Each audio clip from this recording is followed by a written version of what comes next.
Hello बच्चों, आज हम कक्षा 10 के जैव प्रक्रम के अंतर्गत पादपों के में परिवहन नामक टॉपिक का अध्ययन करेंगे कि पादपों में भी भोज्य पदार्थों का जल का क्या होता है, एक स्थान से एक भाग से दूसरे भाग में क्या होता है, स्थानांतरित होता है। जैसे जंतुओं में ब्लड के द्वारा भोज्य पदार्थों का स्थानांतरण होता है, ठीक उसी तरह पादपों में भी क्या होता है, भोज्य पदार्थों का जल का परिवहन होता है।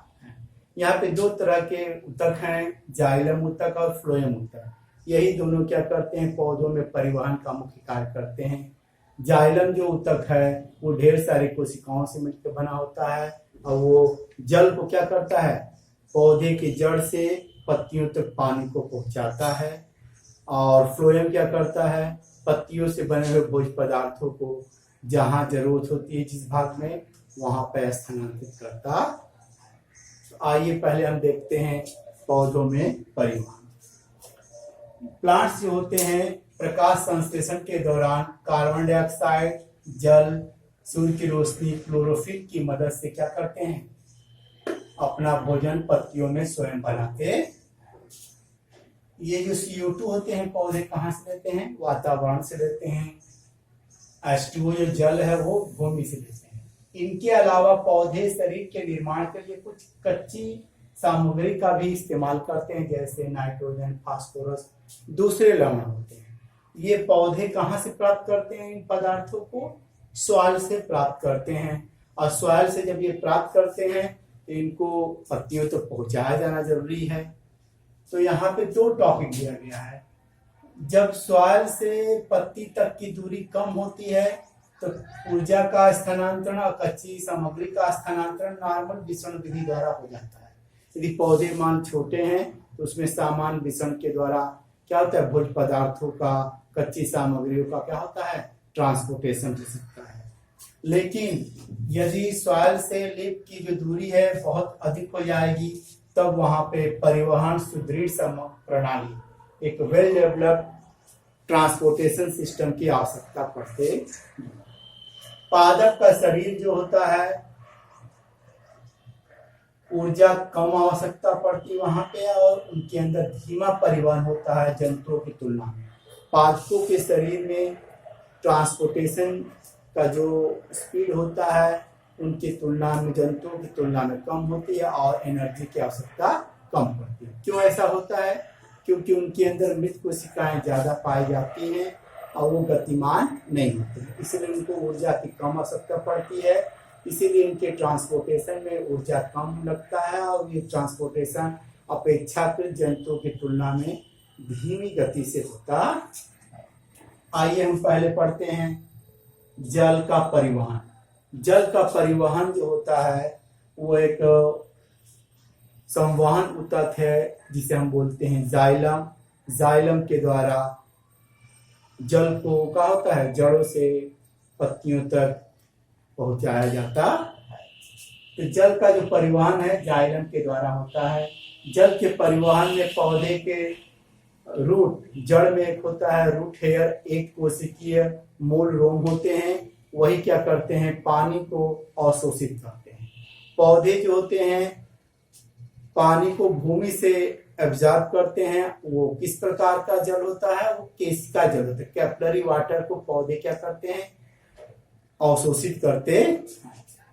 तो सॉइल से क्या होता है, जल को ग्रहण किया जाता है तो वह जल कहाँ आता है, ऑस्मोसिस परासरण विधि द्वारा ये प्रोग्राम होता है। परासरण विधि से कहाँ आता है, मूल रोम में। मूल रोम से होते हुए जल बाह्य त्वचा, फलकूट, अंतस्त्वचा, परिरम, आखिरी में जाइलम में पहुंच जाता है। तो जल का भूमि से मूल रोम की सहायता से तथा परासरण विधि के द्वारा जाइलम तक पहुंचना ही क्या कहलाता है, जल का परासरण या जल का संवहन कहलाता है। यहाँ पे देखिए चित्र के माध्यम से हम देखते हैं। मान लीजिए ये इसका TS बनाया गया है हम लोग, जैसे ये रूट का गोला है उसका कुछ भाग ऐसे आपके बनाए गए हैं। ये मान लीजिए जाइलम है, यहीं तक हमको पानी को पहुंचाना है। तो ये आपका रूट हेयर हो गया।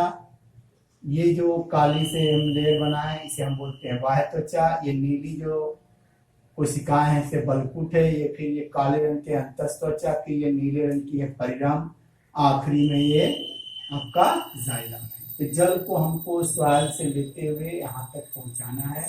सबसे पहले ऑस्मोसिस विधि से क्या होता है, जल की सांद्रता यहाँ ज्यादा है और यहाँ कम है, तो पानी अपने आप कहाँ चला जाता है, सॉइल के अंदर चला जाता है, अरे सॉइल रूट हेयर के अंदर चला आता है सॉइल से, फिर यहाँ से परिरंभ में आता है, परिरंभ से बलकुट की कोशिकाओं से होते हुए वो अंतस्त्वचा में आता, अंतस्त्वचा से होते हुए वो परिरंभ की कोशिकाओं में आता है, अंततः जाइलम तक पहुंच जाता।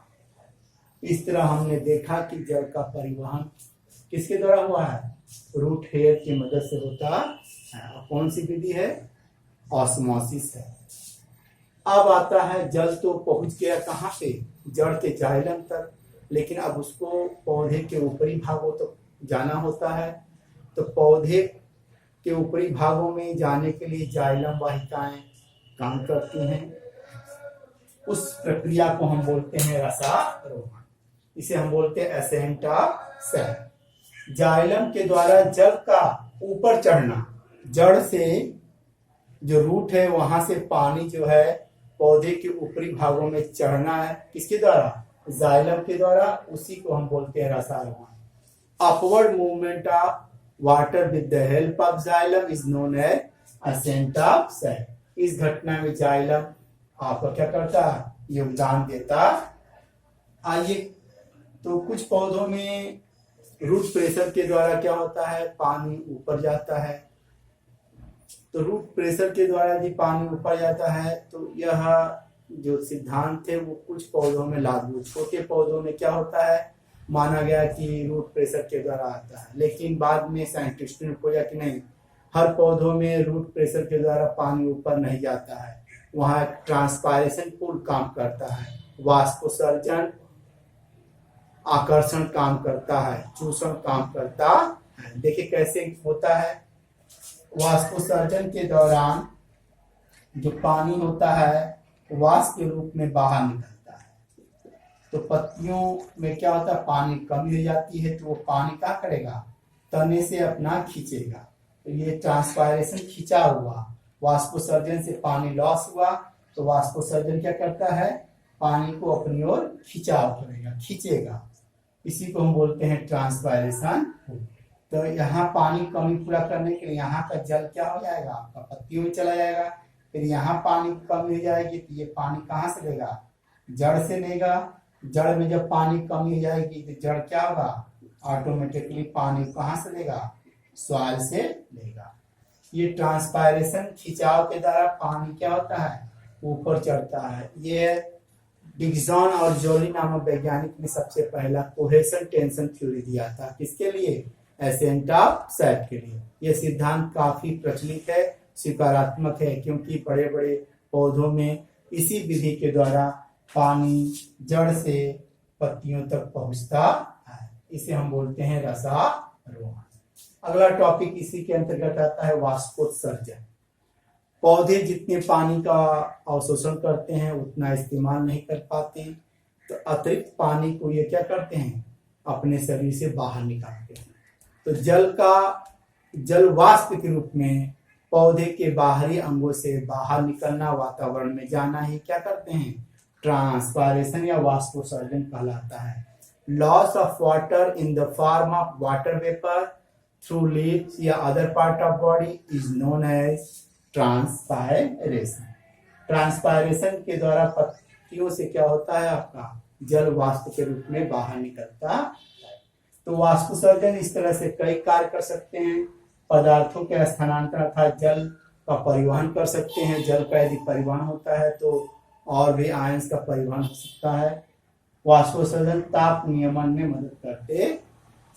इस तरह हमने क्या देखा कि पादपों में परिवहन होता है। ये जंतुओं की तुलना में थोड़ा सिंपल है, सरल है।